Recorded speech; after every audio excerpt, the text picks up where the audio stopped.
Good evening, everyone, and welcome to the Monday, February 3rd, 2025 Village Council meeting for the Village of Yellow Springs. Judy, if you could call the roll. Stokes. I am here. DeVore Leonard. Here. Hausch. Here. Also present is Village Manager Johnny Burns, Planning and Economic Development Director Meg Leatherman, Solicitor Amy Blankenship, and Finance Director Michelle Robinson. We are expecting Carmen Brown and Trish Gustafson any moment. All righty. Thank you for that. Well, we are going to start with a swearing in of Noah Grooms as peace officer, and is Pam, are you doing that? Yep. All righty. All right. Pam, I have a lapel pin here somewhere that I wanted to give you, but That's right. Here it is. Yeah. You can go ahead. I'll let you do the honors. Thank you. Sure. All right, we're here for the swearing in of Noah Grooms, current police officer. And we want you here, Noah, so that you can appear on the camera to become part of the historical record and let the folks at home see you, in addition to all the council people on our audience here tonight. So with that in mind, would you raise your right hand, please, and repeat after me. I solemnly swear I solemnly swear that I will support the Constitution that I will support the Constitution and will obey the laws of the United States and will obey the laws of the United States and the state of Ohio, and the state of Ohio, and that I will in all respects and that I will in all respects observe the provisions observe the provisions of the Charter and the ordinances of the Charter and the of ordinances the Village of Yellow Springs, of the Village of Yellow Springs, and will faithfully discharge the duties of the office of police officer. the duties of the office of police officer. Excellent. It's official.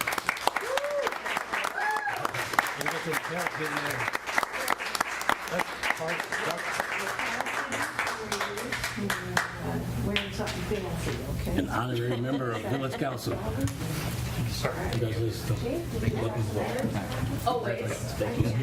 Uh-oh. Yeah, wait, embarrassing a little bit. All right. All right. So, just a little bit about Officer Grooms here. So obviously we're excited to introduce Officer Noah Grooms, who joined us in October of 24. He graduated the Police Academy in June of 24, and his journey began with the Xenia Police Department, where he successfully completed his field training program. While Noah appreciated his time in Xenia, he felt that his skills and passion would be better suited for a smaller community. This is where the power of a strong community and workplace culture comes in. Officer Andrew Bluma, a current member of our department who attended school with Noah, recognized Noah's potential and encouraged him to meet the YSPD team and explore the community. After just one ride-along, Noah was convinced that this was where he belonged, and we're thrilled to have him on board. It speaks volumes about the strength of our team when our officers recommend talented individuals to join the ranks. Officer Bluma's enthusiasm for Noah's abilities and organizational values was instrumental in bringing him to YSPD, and we're proud to continue building a department based on camaraderie, trust, and shared commitment to the community. Though Xenia was sad to see him go, it's clear why Noah is such a great fit for YSPD. In addition to his dedication to law enforcement, he's quickly found his passion for working with local youth, volunteering right away to be a part of our youth outreach team, demonstrating his commitment to fostering positive relationships with the next generation. Outside of work, Noah enjoys spending time with his fiancée, who he's marrying on street fair. Way to get out of duty. Good plan. Just trying to get the day off. Well done. He also enjoys playing soccer, which is going to be a great activity. I know I'll get to see him and the local youth engage in. So we look forward to the positive impact he's going to have at our department and with our community. Congrats.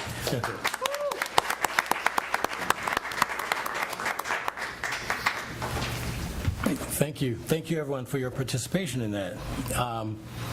And I met Noah's father, who's a tech at Spectrum on the campus of Antioch College. He came out and was very, very helpful and has really done a lot to help us. So I feel like I'm part of the family, too. So nice to have you all. All righty. And just so that you know, you folks do not have to stay. Yeah. We will pause if you'd like to exit this time. Thanks for being here, everyone. Thank you for your support. Thank you. All right. You get Trish here? Yes. Okay. Yeah, you probably do. All righty. So before we formally introduce announcements, I'd like to acknowledge that yesterday was Brian Housh's birthday. Oh, Yep. So happy birthday to you, Brian. Shall we sing? Yeah, okay. Band says sing. Let's sing. well, as long as we're also singing for Johnny, whose birthday is on Wednesday. So let's do it together, yeah. All right. Happy birthday to you. Happy birthday to you. Happy birthday, dear Brian. Happy birthday to you. Thank you, everyone. All right. And I wanted to do that before we did announcements because Brian has been our pseudo-official king of announcements because he's been doing such a good job at that for so many years. So we'll open the floor for announcements. Well, I'll add a few more things. One of those being, and I know Johnny's going to highlight this during the manager's report, but I do want to flag that the first of 2 community meetings with Woda Cooper, who is leading our low-income housing development project, is going to be hosting that meeting this Thursday, the 6th at 6 p.m., and that will be in rooms A and B. Hey, Carmen. We didn't sound as good without you. We're singing happy birthday. And secondly, just a reminder that President's Day falls on Monday, February 17th. So that will mean that the next regular council meeting will be on the 18th. And last thing I wanted to mention, Kevin, thanks for making sure that resilience toolkit got out from NVRPC. 2 things I want to highlight, and Johnny, I don't know how much you had been in the loop about this tool that they were developing, but one of the things that we have the opportunity to do is a resiliency self-assessment, and I think that is an exercise that'll be worthwhile. The second thing is to create a local pre-disaster recovery plan. So a couple of the tools, I had been on kind of the beginning of that and saw how it was panning out, but I think those will be good resources for us. So Looking forward to that. that's all I've got. Okay, great. Thank you. So next we have on the agenda the consent agenda. The only item we have on the consent agenda is the minutes of the January 21st, 2025 regular meeting. Judy, I know we tend to, for consent agenda, just sort of pass through on these things, but I do have a couple of minor edits. Okay, so I'd like to, I think it's on page 4 of, page 4 of the packet. In the minutes, we talk about the $200,000 that was promoted by Woda Cooper, and I think the minutes might have just said $200. Yep, And I got it. that might make a difference.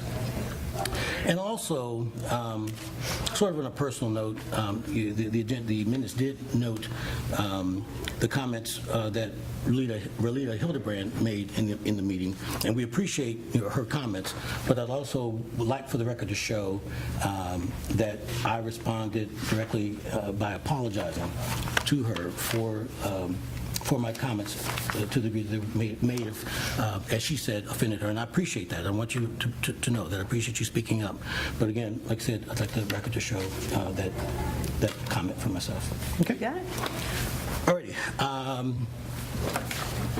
Are there any other additions or changes to the minutes? Do we need to vote those modifications in, or no, just as is? Minutes as amended. Okay. Okay. All right. The chair will entertain a motion to accept the minutes as amended. A motion and a second, please. So moved. Second? Okay, all those in favor of approving these amended minutes, please indicate by saying aye. Aye. Any opposed, same sign. All right, hearing none, the motion is passed. Thank you very much. Excuse me. All right, now we're at the review of the agenda. This is where we take the opportunity to go over the agenda as published and consider any items that should be added or removed from the agenda. Are there any changes that anyone needs to highlight? Okay. All righty. We are now to petitions and communications, and Gavin, if you would, please. Sure. The clerk will receive and file Dino Pilata with a thank you to Woda Cooper, GCMH with the Global Day of Unplugging information sheet, Elizabeth Hall with a about public works updates, and then ODNR with a response to Resolution 2025-07. All right. Thank you for that, Gavin. As we move into public hearings and legislation, I am going to step down from the dais for the two ordinances, just out of an abundance of caution for any potential conflicts of interest.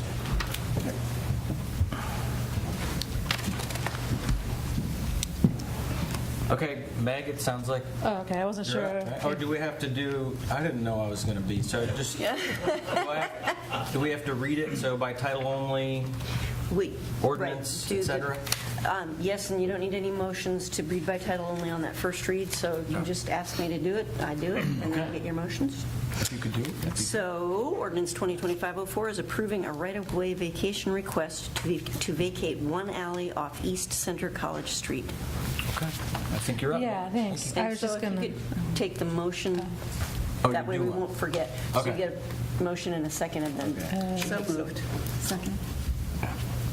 Okay, now. I was just going to provide a high-level overview.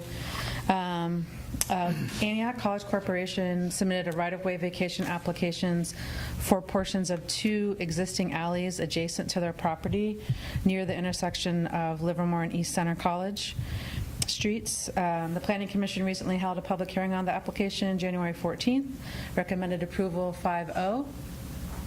And the village code has a specific process for vacation of public rights-of-ways, and it calls out Planning Commission's process and Village Council process, and I put a copy of the section of the code in the packet that's before you tonight. And so basically, boil it down, the first step is to the council to hold this first reading and verify that their abutting property owners have a signed petition authorizing the vacation. In this instance, there's only one abutting property owner, and it's only abutting on one of the alleys that are being vacated. It's the one, the vacation of Livermore Street right-of-way, and a petition has been provided in the packet. And so therefore, the code requires that the council then,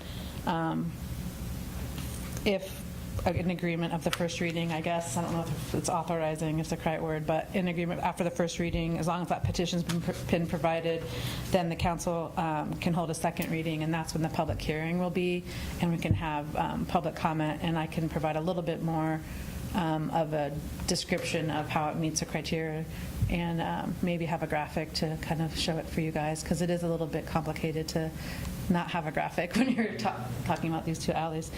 So we did also talk at the Planning Commission about the senior center is the adjoining abutting property owner to one of the alleys, and I have been working with them and Antioch on kind of ironing out exactly how the property line will move with respect to the vacation, and so we're close to coming to an agreement on that. And so it's kind of a separate thing because it's a replat after the vacation, but I know that since Gavin's on the Planning Commission, he's probably curious about where that was at. So our goal is to have it finalized before the second reading. And that's all I have. Oh, thank you. So, Judy, we don't usually do much conversation, and we don't do public comment on first hearings, right? But if council members have any questions, it's okay to... Absolutely, and then it's really your call as to whether you want to call a vote on that first read. Okay. Does anybody have any questions for Meg or any discussion about the ordinance? I mean, I think the only thing to highlight is that, as Meg's memo emphasizes, this is just cleaning up property lines, and so it makes a whole lot of sense. Okay, and that authorizing, or whatever the right word is, you don't need us to take a vote? No, when you take the vote, the question is, do you agree that the criteria, what's your word, criteria, in that specific section have been met, and or that you agree with Planning Commission's findings that those criteria have been met? Usually that gets stated in some form or fashion before you take a vote. That does not need to happen tonight. That's for the second reading, yeah. Well, then I guess you want to hang out for a minute and we'll do the second one? Is it okay to, right. close the, nothing to close, right? We just move on now? Yep, you can Okay. move on. So, Judy, if you don't mind reading the ordinance 2025-05 by title only, please? This is approving a right-of-way vacation request to vacate one alley off of Livermore Street.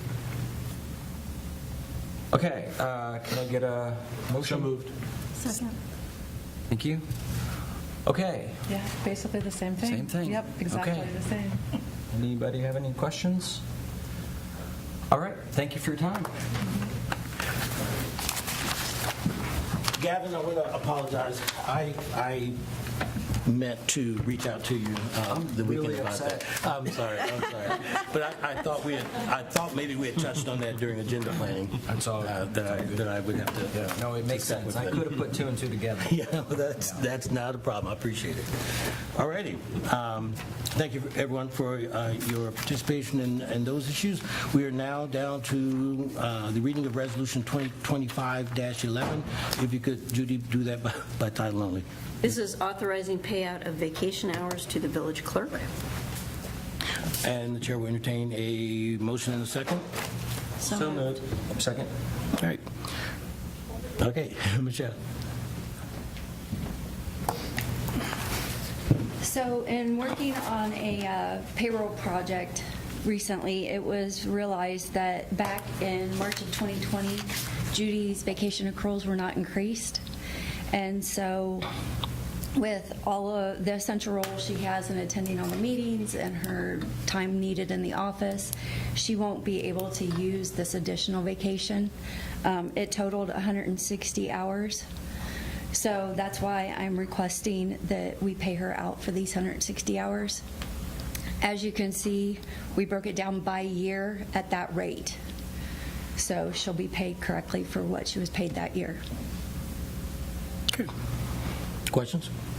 So what is the payroll project, by the way? It was a project that Trish, just to get a history of about 5 years of wages for each employee that we have, with longevity, step increases, the wage increase that we do, or COLA, Gotcha. every year. So we're working on that now. Okay. Well, that was a worthwhile project for at least. So, Michelle, can I just ask real quick?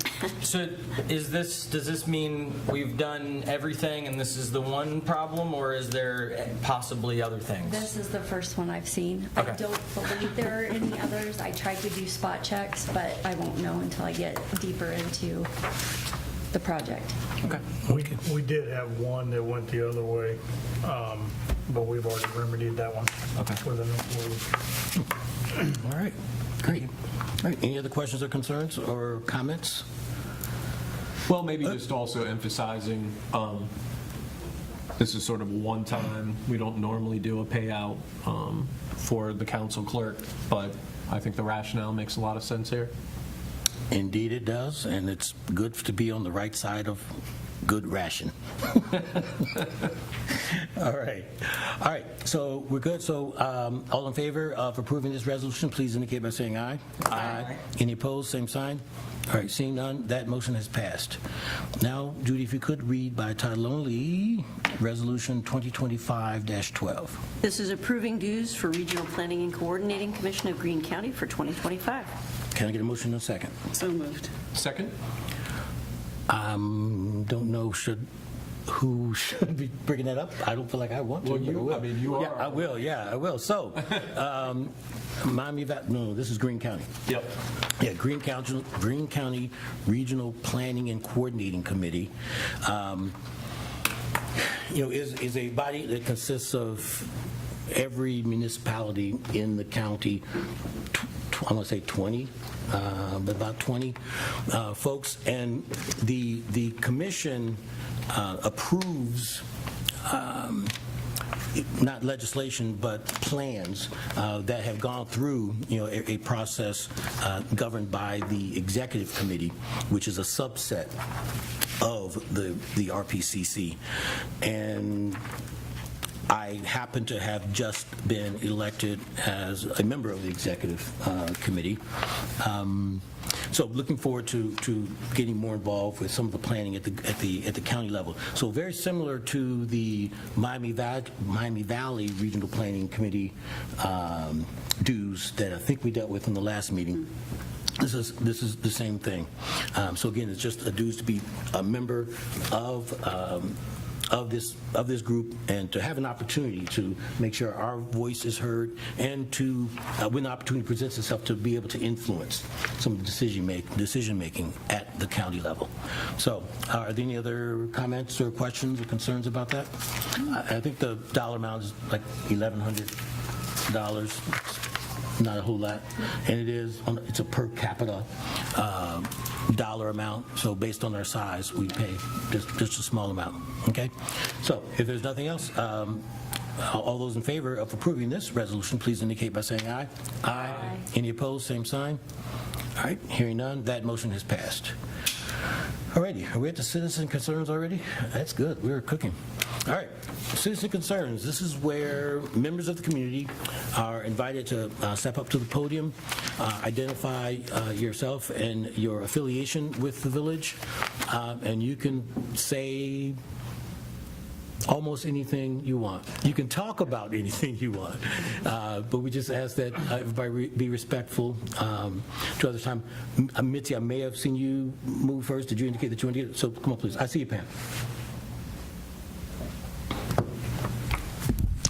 Hi, my name's Mitzi Miller, and it's 2 minutes. Are we having only 2 minutes today or 3 minutes? It's 2:55. So it's. Oh, okay, I yeah. gotcha. Okay, Yeah. I'm just checking. I'd like to thank the council for taking an active role in the affordable housing project. I would also like to thank the village staff, legal counsel, our treasurer, our clerk, our school board superintendent, Johnny Burns, for their involvement in this process. I know there were many other people, and I know it's been a very difficult time. It was refreshing to see businesses having the opportunity to present their proposal to the committee versus only one nonprofit, Home Inc. Please note that WODA has committed to donating $200,000 towards this project, and we need to commend them for that. While Home Inc. has a place in this affordable housing process, it doesn't have to be the only nonprofit or business involved in meeting our village's affordable housing goals. Please keep this in mind as you move forward with our affordable housing. Thank you. Thank you, Mitzi. Pam?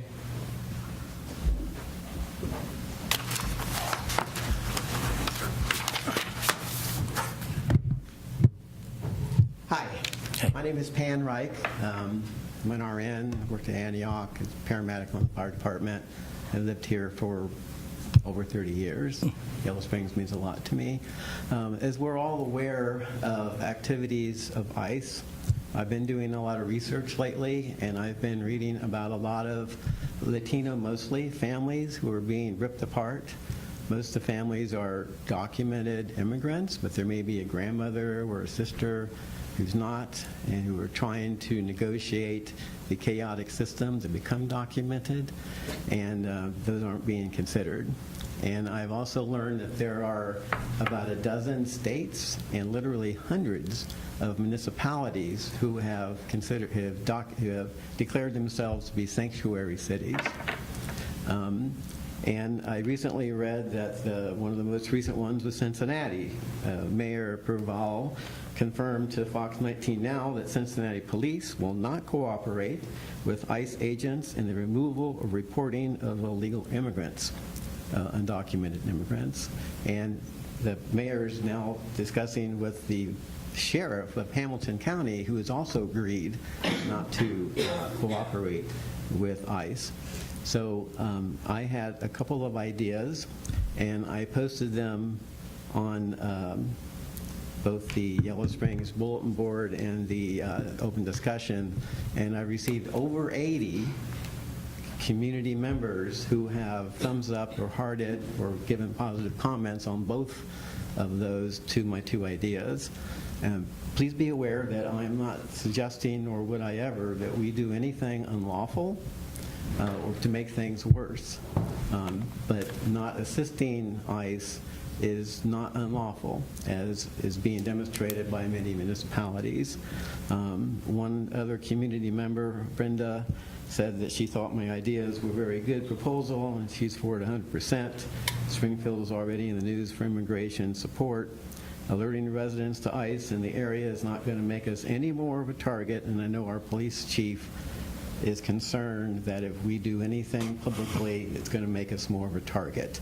And most of us don't believe that. If ICE is already in the area, what difference does it make if we simply don't assist them? I would love to see this go into our public alert system. I also hope that this leads to further discussions about how we can shield our vulnerable residents. So here are my two ideas, my two requests, is that our police department either declare publicly, or at least let the residents know, that they will not assist ICE if they come here, which is legal. If they ask you to come and the police officers to come and hold or assist them in arresting these good citizens, or if they stop somebody on the street for speeding or running a stop sign, that they would report this to ICE. So my first request is that our police department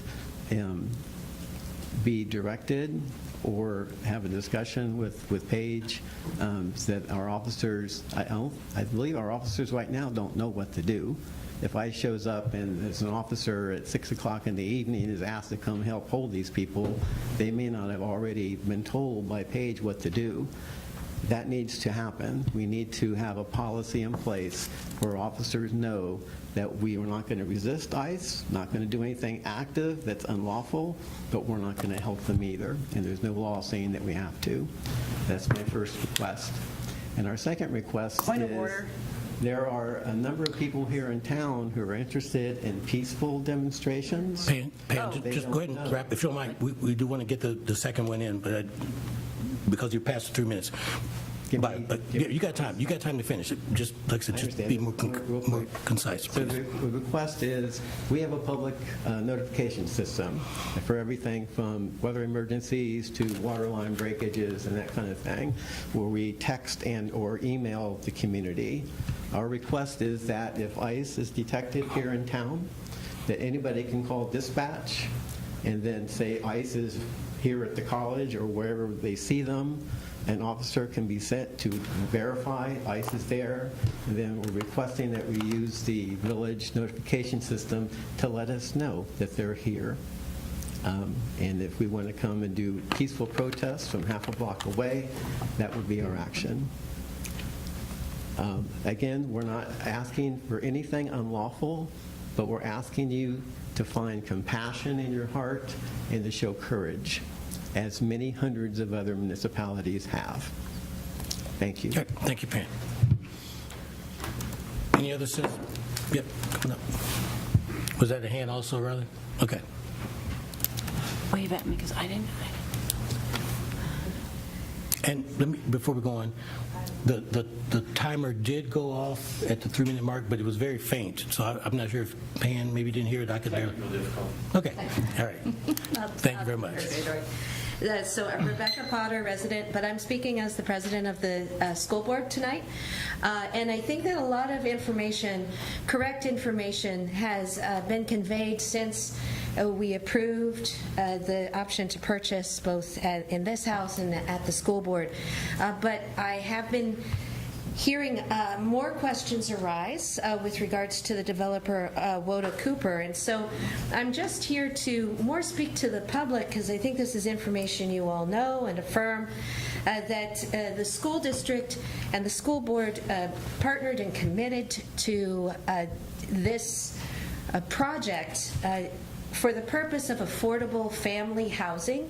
And I think at this juncture that's important for us all to emphasize. The school's interest here was to bring families to the district to address many issues that have been articulated, and we still are very committed to that. And also that this affordable housing will be for 30 years plus. Ideally, we would like to see that be in perpetuity. And we know you've been having those kinds of conversations. So again, I'm just kind of putting it back into the focus that the school's commitment here is based on affordable family housing, family and caps, for 30 years at least. And this is just to address comments that I am hearing, questions I am getting from residents and citizens in the village. Also, we got a lot of great comments from people over the several months that this issue was in front of the school board. And I know the timing is kind of hard because we don't even know if we're going to get this award. But I do want to say it would be great to have that opportunity to work with whoever I should be working with in the village to convey those comments and those ideas, ranging from will this development have dogs and what that could mean, kids, and also the ESC issues, and understanding that's probably premature now, but I just want to get that out to you all. Thanks for holding the meeting this Thursday. We're also going to encourage a lot of people to attend, and we'll see you there. That's this Thursday at 6 p.m. Thank you, Rebecca. Yeah, I was going to follow up and just mention, or Brian mentioned the meeting during announcements.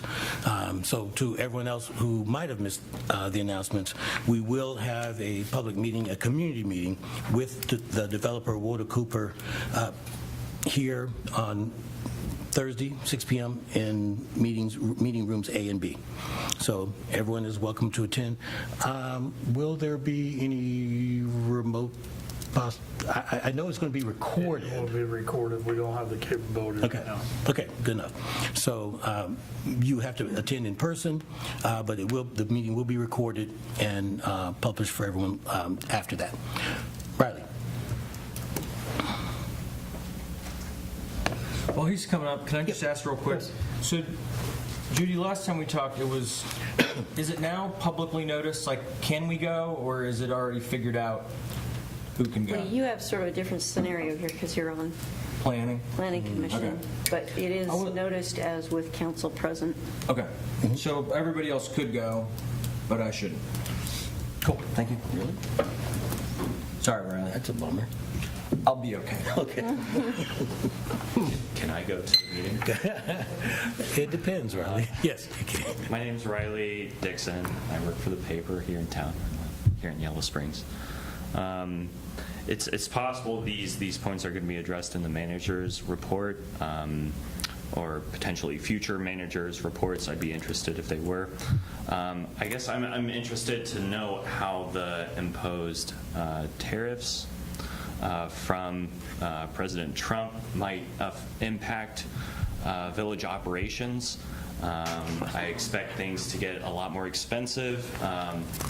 And speaking with some people at Tom's today, avocados are now $5.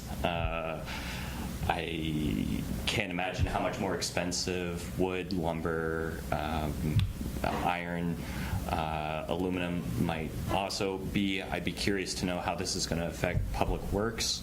I'd be curious to know how this is going to affect the LIHTC project. I'd be really interested to hear more about this. I don't know if this is something that a manager's report can address, or if this is something Johnny and I can talk about.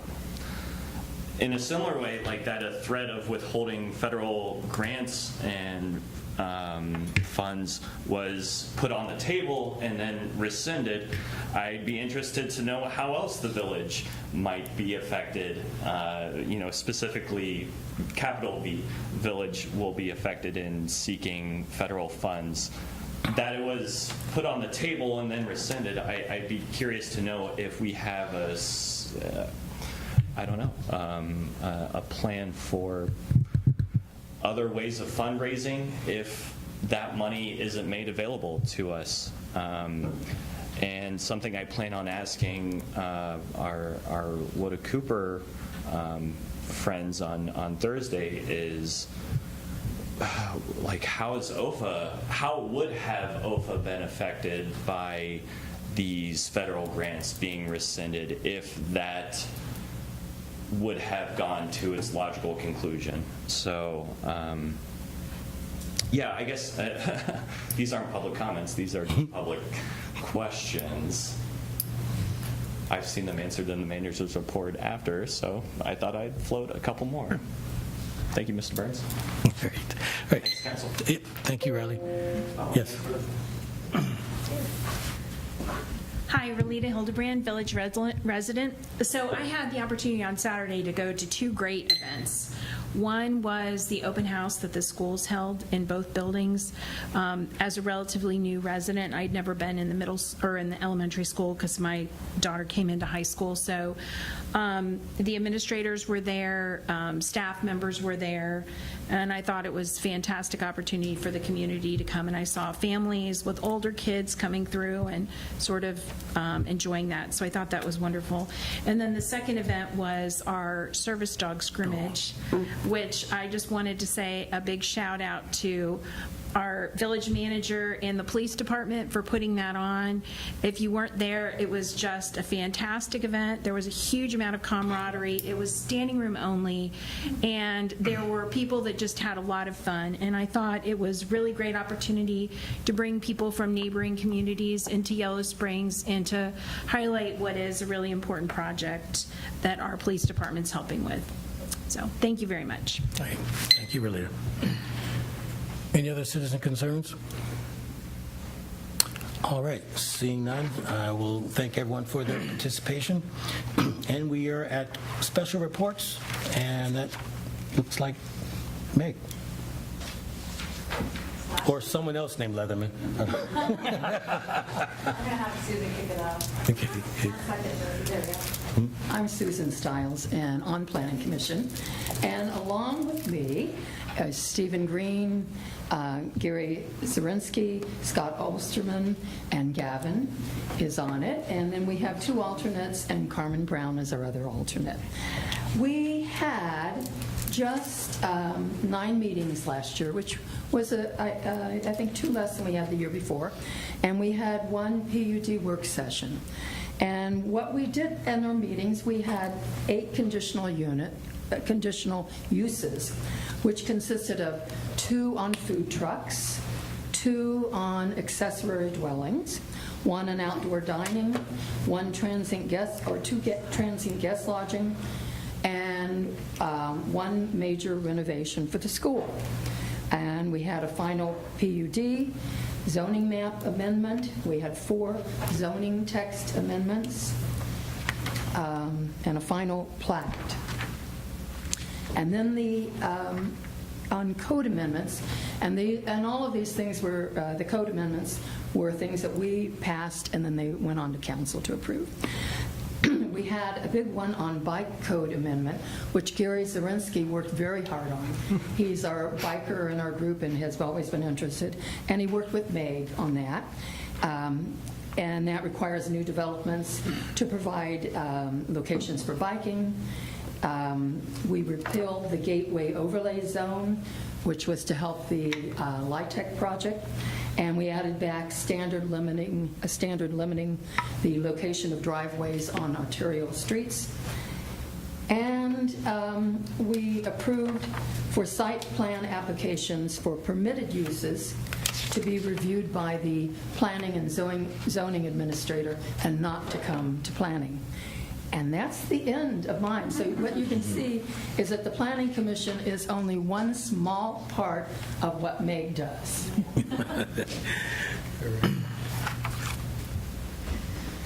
Yeah, thank you, Susan. So yeah, Susan's the chair of the Planning Commission, and usually, I think all the commissions do this at the end of the year. We just give an overview of the work done, and I tag on the other aspects of the department, because then they all kind of play a role together. So conditional uses, and sometimes a few other things like vacations of right-of-ways, go to Planning Commission, but then there's also a set of applications, zoning applications, that just come to the staff for review, and that's what we call just term zoning permits generally in our code. And so this is just the overview is intended just to give you an idea of the work for 2024 as we begin 2025, so we can look back and maybe see how planning is going, and development, ties to economic development. Probably next year might have a little bit more related to that, since I'm taking more of a role in that now. But so for zoning permits issued, so all the applications, there's a total of 148 that come into staff for staff to review, don't go to any public hearing. And a lot of those, like the new construction one, for example, the Spring Meadows subdivision going in, they will submit a new construction application, and we check things like setbacks. Again, like we look at an actual site plan of where the footprint of the building is going to be, and verify that they're going to meet that, and lot coverage. So you do the subdivision process. There's still other steps that come back to the staff to review. Fences, signs, and so a total of 148. It's pretty comparable to 2023. We had 144, so just like a 3% increase. And in 2020, was it 120? Sorry, 2023, even had a little bit less, I think. So I have the years actually switched there. 144 to be 2024, and 123 to be, I think. So sorry about that. All right, next slide. Building permits is where we saw the largest growth in the village for comparing project value and even the total number of building permits. We had a total number of 169 building permits in 2024, and that's increased just in the total number of 29%. A few of those were related to the new build, the renovations at the elementary school and the high school. And that's captured dramatically in the project value. The project value is required to be provided with the building permits, and gives an estimate of the total construction that's going to be built and the value of that new construction. The building code requires that. So we have each contractor put that value, and we've started tracking it better, I would say. I don't know how Greene County did it, but now with my helper, Chelsea, we make sure that they give it to us so we can use it as an economic development indicator for us on how much construction is occurring in the village. It's not 100% reliable, just like all data and indicators. So that's kind of why I highlighted the total value for 2024 was $28 million, but 14 million of that, 13.4 million of that is the high school project value. So really, the construction value, taking that out, is about 14.8 million, which is still a pretty significant increase year over year from 2023, because 2023 was 6.9. And you'll see 2022, 9.4. That 9.4 is included the WYSO building too. But some other bigger projects we had in 2024, where Cresco had another pretty large expansion. I'll touch on that in a minute. But electrical permits, so we have quite a few of those, 44. So every electrical permit comes through us as well. But I think just what I want to highlight administratively on building permits is we contract with NIC, so they have all the certified professionals at NIC. So if you require to do building permit reviews, you have to be licensed, or not licensed, certified in certain aspects, either commercial, residential, plan review, and also inspections. They have all those different people there, and they do it for a couple different agencies. And so instead of having our own, it would be quite expensive, and to keep up with the certifications too, we contract with them. But we're still involved at the intake of the building permit it comes to us, and then we forward it on to NIC if they give us the information we need on the building permit form. So we kind of verify that it's there. But then we're involved a couple more times too, just in the collecting of the fees at the end. So there is some administrative time that's needed in that regard. And then, of course, if there's any confusion, communication is important with contractors submitting things or not knowing exactly what to do. We have them talk to NIC, but we also can help generally advise them on what to submit, at least initially. We get a lot of those questions. So I need a building permit, that's the first thing. But I will say NIC is working out really great. I know it's kind of new for the village, so they have been so helpful. If we have questions, are very, very easily to approach, and just to get the word out that even if someone is like curious if they need a building permit, they're not going to tell you, oh yes, for sure, just off the cuff, you have to submit one. They'll work with you to find a way to make it work for you, easier or not. They're not going to be over litigious, I guess, which is what I appreciate, because development's already pretty complicated and cumbersome. So that's it for that, I think. And then the Board of Zoning Appeals, we don't meet quite as often as Planning Commission. There's 6 meetings this last year.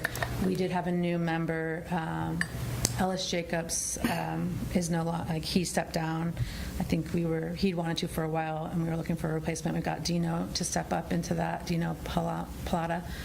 We also got an alternate, Chad Runyon. So this is fence height setbacks from side yards and sign size, which the sign size was the theater, Little Art Theater. So hopefully that'll start construction soon. Yeah, next slide. I just was going to highlight some of the bigger projects we have going on. Spring Meadows, of course, you guys have been involved quite a bit in that. But we got an update as of Friday, Johnny did, from the builder. 39 homes sold, 45 homes permitted. And so that's the building permits they get permitted through us, right? And so we've been keeping track of that. And then they'll sell them. Sometimes they'll sell them ahead of time. Sometimes they'll wait and sell them after they're permitted. So again, that has parking open space, as you guys know. So next slide. Thank you. Cascades also, I don't know if you guys have been by there lately, but they're vertical now. Phase 1 has 8 units. It's 2 triplexes and a duplex, so you can see it's moving along and you can actually see what's going to be built. It looks really good, I think. So these are affordable units, 32 in total. I believe Homeinc is still working on the latter phases for some funding still, but Phase 1 is in place and will be, I'm not going to guess on an estimate because that's not mine. Estimate of when it will be done. I won't go there. Okay, next slide. Oh, and then I just wanted to highlight Cresco Labs. This was a surprise to me when I heard this, and they came to a mayors and managers meeting we hosted here in the village, and we kind of didn't know that they had actually added almost like 60 employees this last year, which is great accomplishment for us. I think it's one of our obviously something that we're trying to do is create more jobs, livable working wages, and so we had somewhat of a role in that too, in that they added on modular units to the east side of that. We had to do a zoning review to make sure it was in compliance with that. That took staff time, and then the building permits being processed against administratively for us. And then I was going to add something else. Maybe I should look at my notes about that. Right. They had storage and some offices in the Midwest building, but they moved those over now to Cresco. And so the offices are in the modular units right now, and then they did some technological improvements to their equipment to upgrade it, and kind of expanded some of the portions of the manufacturing and production facilities internally, and have most of the offices now in this modular units. They do have another phase that they don't really have a time frame on developing yet, but they have to do future phases as well. But I think what I heard from him, the guy who spoke Joe Check. Not the legislative liaison, but Joe, who's production manager there. Production director. He was great, and if anyone's interested to have him do a presentation at any of our other committees or just to learn more about it, he did a great job at the at the managers meeting, explaining it, and yeah, they're a great partner for the village, I feel like, and hopefully we can help them continue to grow and be successful here. So. And then let's see. Oh, I wanted to highlight just some other smaller businesses that we added, and mainly like 108 and 108 Dayton, and by Allison Moody's Place, which I always stumble over the word of it for some reason. I always say it wrong. So. In salon, so the new hair salon, Luckily Bunny Tattoo, the smokehouse refilled back into that space. Nook Overland is a really cool outdoor camping, custom kind of outdoor camping truck cover. It's really neat. And we've heard that they might be like even looking to grow in the future. The baseball, Nuke's Baseball's there. Truett Fitness, and then Funky Flamingo is like a boutique clothing retail place in 108, and so is Robin Art Group. And then the Sister Trillium is a new like community reusable art space in the bottom of 108 Dayton. And then, of course, the Yellow Springs Bakery and Company was this past year just relocating in that retail space, which was really great to see them have a presence on the storefront in Yellow Springs. So we wanted to highlight that. Yeah, and I think that's it. I'll stand for any questions. Thank you for that. I really appreciate it. I was going to ask when you had the slide up about Cresco, if those were the modular units, like in that little curve. Yeah, you can't really see them in that Okay, picture. that's fine if you can't. I was just wondering what I was looking at there. Yeah. All right. Those are storage units. Gotcha. Okay. Yep. They're directly adjacent to the structure. Gotcha. Okay. All right. Good. Other questions? Okay. Well, thank you for No problem. all that information. Thank you. Thank Alrighty. you, Susan. Appreciate it. And thank you, Susan, as well. Thanks, Susan. Alrighty, manager's report. This is the time where we give Johnny 3 minutes to talk about, no.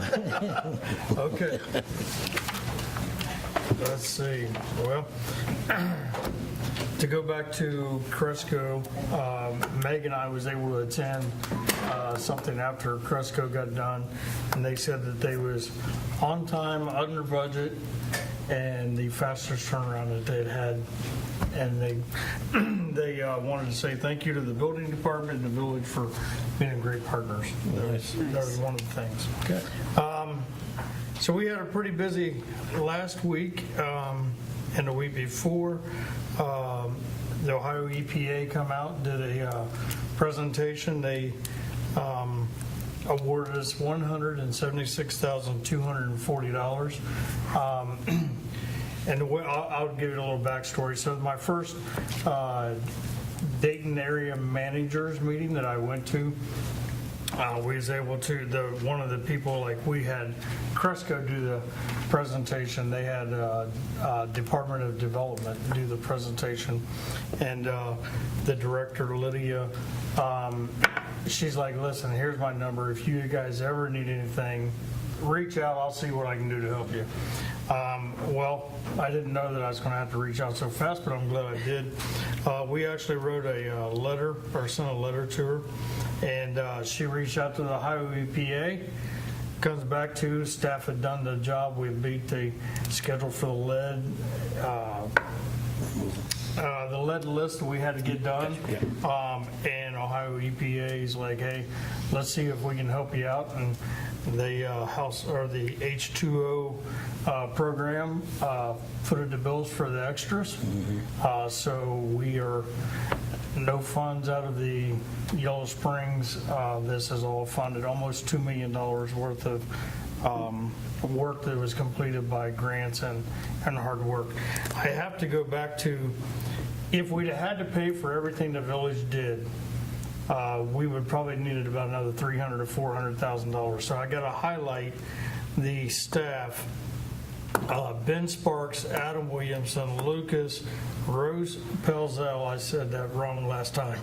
And I said Travis Pelzel. It's actually Rose Pelzel and Travis Hoteling, Brad Alt, and I also got to say thanks to the staff that is no longer working here. Dustin Harris, Jeff Horn is at the water plant. This staff went above and beyond. They did all that GISing for the engineers, to where the engineers, we didn't have to pay them to come down and do it. Our staff did all the homework, and if we did not have the staff that we have, we would be greatly hurting and we'd be paying a lot more money. So I have to say, Adam and Lucas, I mean, there's not a thing in the ground now on a mile water line that has not got a GIS pen on it. We know exactly where it is. We know exactly where it turns. So they kept up with the project, and again, it just shows collaboration, making sure that we got the right contacts, who to contact, and working together with people to make a great project. And we're about 80% done, so we're looking for another project for about $2 million. So we've already put the fillers out there for more grants and more funding. But it was great to have the EPA. It's always nice when you can say it's great to have the EPA on your site. Because I've been on the other side. So it was a great day. Governor DeWine was supposed to attend, but he was double booked. So his staff reached out to me. I was able to actually meet him at WISO, him and his wife. Was able to talk to him about 20 minutes on some issues and some infrastructure and just get to know Governor DeWine. So it was a great day. That was my 11th anniversary for the village, by the way. Yeah, so, congratulations, by the way. So it was a great day. That was probably just one of the highlights for the year. You know? Indeed. So now I'll drop down. As of this report is wrong, we've had 6 main breaks since the last council meeting.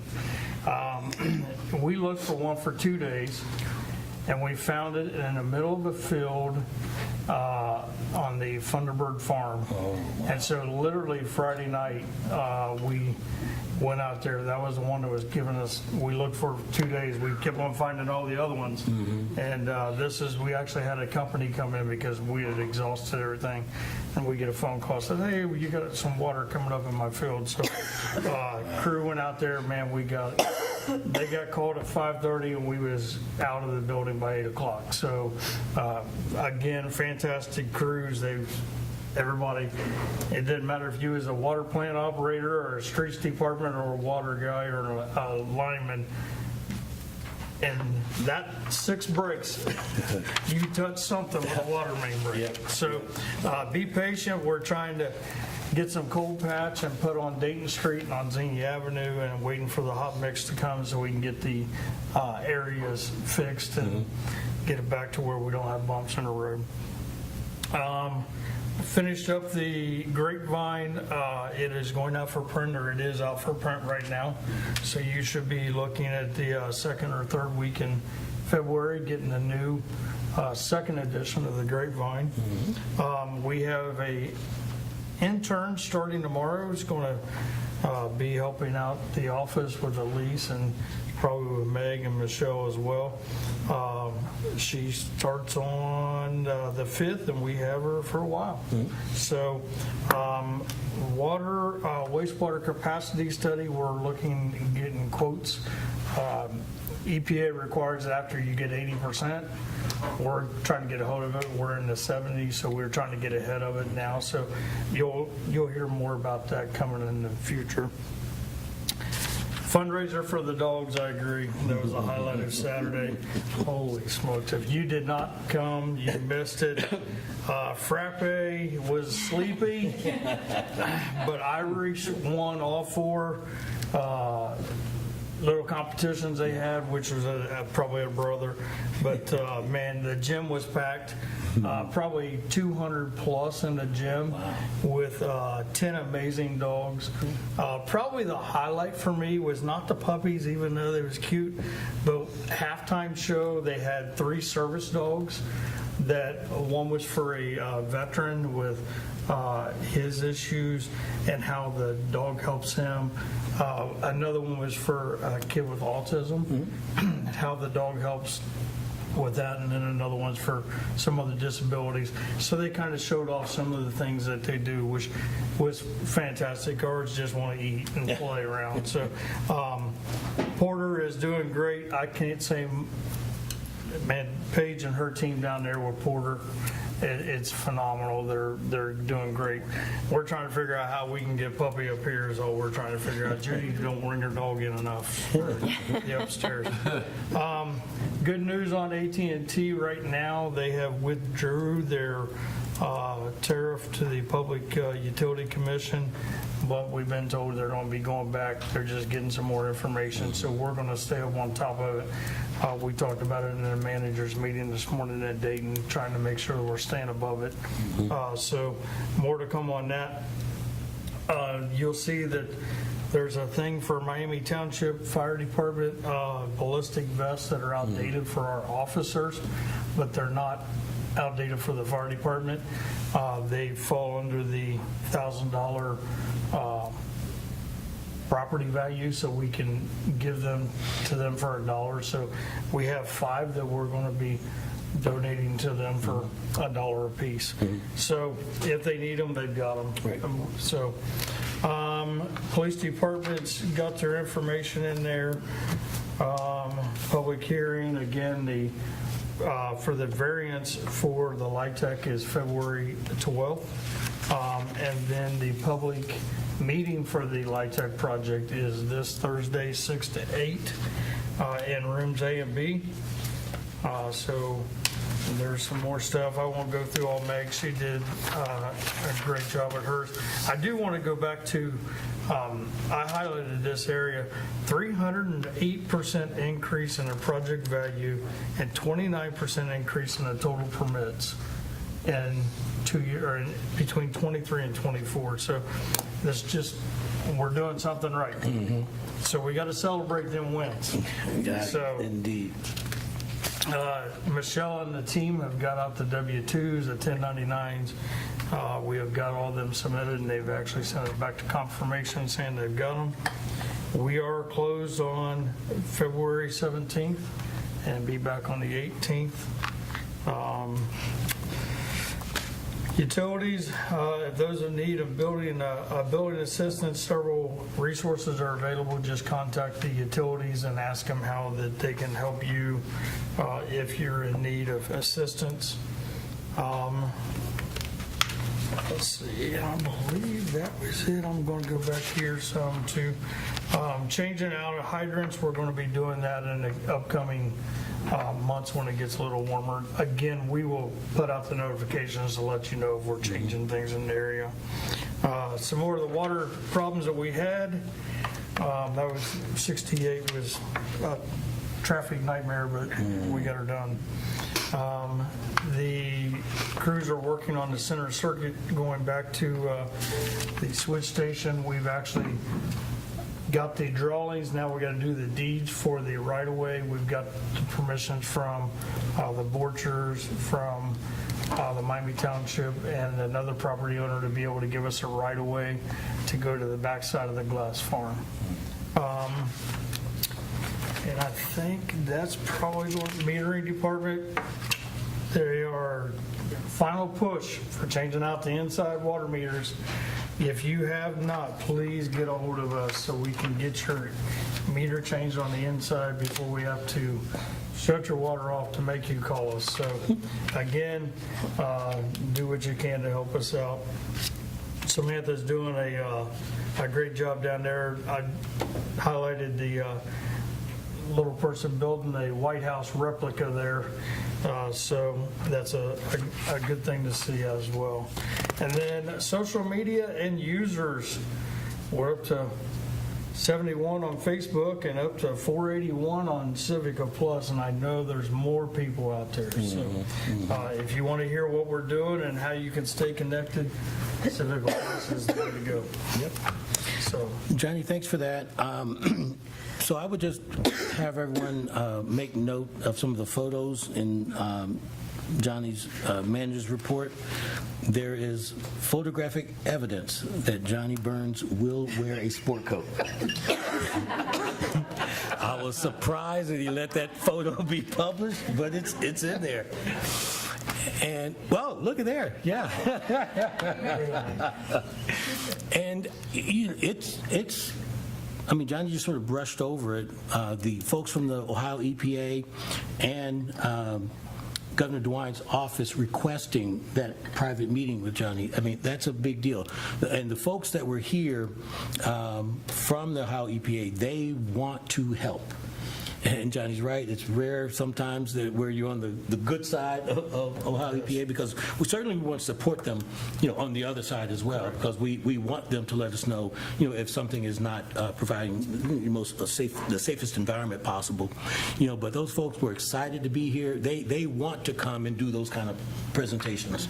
So I want to commend Johnny for the work that he and his team have done to get as far as we've gotten, and have those folks come down and help us take the last mile, if you will, of those projects.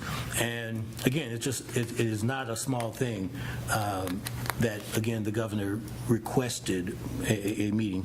Yes? Yeah, I wanted to echo your sentiments, because the Ohio H2O initiative is Mike DeWine's initiative.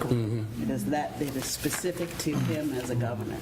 So that's nothing to sneeze at. Indeed. Great. Well, thank you. Any other comments or questions for Johnny regarding the manager's report? Quick question. So, Johnny, is the plan still that Woda Cooper is going to do a second community meeting before the 27th? I think they... Yeah, before the 27th, no. I believe it will be after the 27th. February 27th? Yes. It'd be after February 27th. Closer, so before a site plan application. Because they have to come back for a site plan application as well. Okay. Good. Any other questions regarding the manager's report? All right. Thank you for that, Johnny. There is no old business. Now to new business. There's the incentive policy discussion led by members of our staff. So I will welcome someone to begin that conversation. See, she didn't even use her mic. Yeah. No. I'm sorry. Hi, good evening. You made it all the way through a meeting without having me stand up here. This is really on the agenda, I think, from conversations that Johnny and Meg and I have had in recent weeks. I was not even aware of this policy. I'd like to thank Brian for bringing it to all of our attention again. This was passed back in 2018 by council. And then Brian, refreshed everyone's recollection that this was out there. I asked to put it on the agenda tonight because I want to ask council to repeal it. I do not believe it to be necessary. It makes reference to economic development incentives, all of which are set forth by state law, none of which can be approved without this board's approval. And so my concern is a strong word, but my thought process here was that this policy puts another layer of requirements, more check the box, mostly for Meg, more check-the-box standards that have to be met in order for these incentives to be awarded. And I would prefer that we could just go straight to the law and go to the law, right, Judy? And when evaluating these different types of economic development incentives, which really have changed even in the 7 years since this policy was enacted. So open to your thoughts on that. It's only on the agenda tonight as new business, so we can have a conversation. If you are on board with a repeal, we will come back with a resolution, and council can do it then. All right. Thank you for that. Brian, council, I'll open up the dais for questions. So this was 2018 when we passed it, so I think, Brian, maybe you and I were the only ones that were on council at the time. It was early in my first year, so I'm going to claim new kid memory for that one. But please share your comment. Well, I mean, so this initiative was driven by the Economic Sustainability Commission that we had at that time. Right. They did a lot of work and then brought it to council, obviously. I guess for me, so I know, this is something that we've shared with Allison Moody. She mentioned that it was helpful to guide her and the activities that she is doing. I'm not necessarily opposed to a repeal, but I guess I wonder what's going to go in its place. And so if it is specific references to the law, I guess I just like to be able to send the signal that Yellow Springs is in fact open for business, and we're willing to, collaborate, negotiate, and whatnot. So, And yeah, and I want to echo that sentiment. Now address Meg, Johnny, and Amy. If to the degree that we're saying it's already represented in the law, I'd like for us to have some sort of crosswalk to say we thought this was a neat idea and it's spoken to in this area.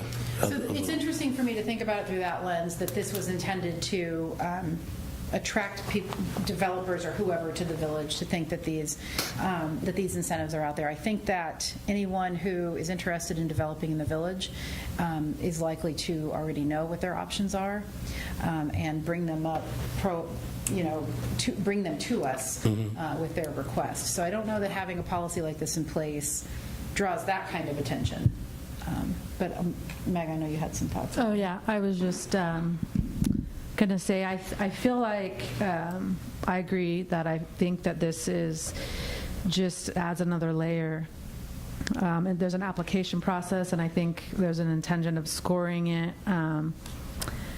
And what I keep imagining is, if we find someone that wants to be here, that we agree wants to be here, it's just like I'll probably be the one putting together the application form or helping them on how to do that. But what I imagine could happen is we did repeal it. It would be that we could use our comprehensive plan as a guide for our goals and our values, because it does do a pretty good job. And that's what I was just looking at on my phone. It does pretty much, this has a lot of these, I think it has all of these values in our comprehensive plan. So what we could commit to is when someone does approach us, direct them to that. I also like the comprehensive plan is had a pretty extensive public engagement process, so we know that it's vetted that way. And then when we do have an incentive, because they do come at different points in the process, sometimes they're at the beginning and sometimes they're not, staff can commit to providing them in the memo, like how it aligns with certain aspects of the comprehensive plan and what values that it aligns with in a memo to you. Just a thought. Kevin, I sensed that did you have a question? Okay, I thought I sensed some movement. So this is a discussion. Certainly want to make sure that council is satisfied. I'll ask Amy, were you expecting us to actually move to repeal it at this time? Or I think you did say if we're thinking that way, we'd see something at the next meeting. Sure, it was enacted by resolution, so it'll come back to you by resolution. So, we're in an open meeting. A general consensus among the five of you to consider a resolution is enough for me. If you want to make a motion, you certainly can. Doesn't matter, either way. Yep. Does anyone have any objection to us being presented with a resolution to repeal this item and to see it at our next meeting?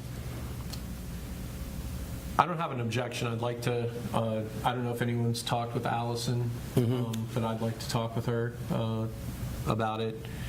And then yep, that's all I've got to say. Okay. We did meet with Allison, I'll just add, and we did mention, got her thought, we mentioned we were thinking about revising it, or I don't know if we mentioned repeal.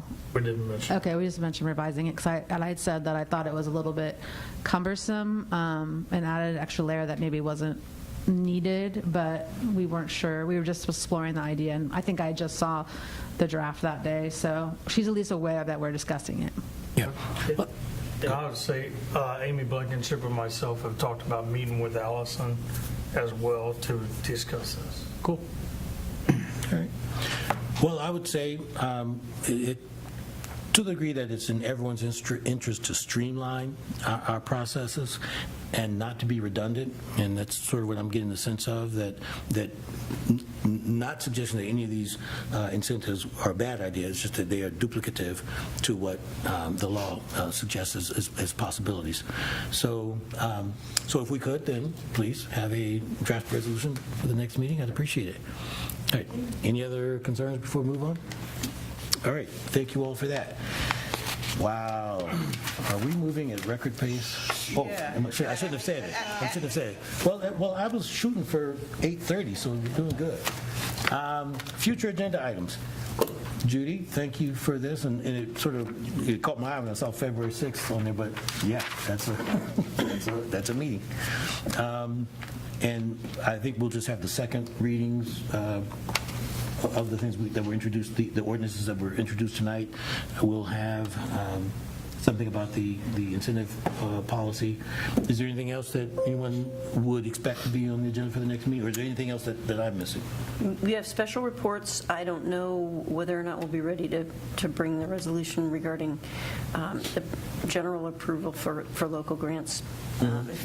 If it's ready, it'll be there. Okay. All right, then. Anything else for the good of the order? I'm stalling now. No. All right, the chair will entertain a motion to adjourn. So moved. Second. Yeah, All right, all those in favor, please indicate by saying aye. Aye. All right. Thank you, everyone. Have a great evening.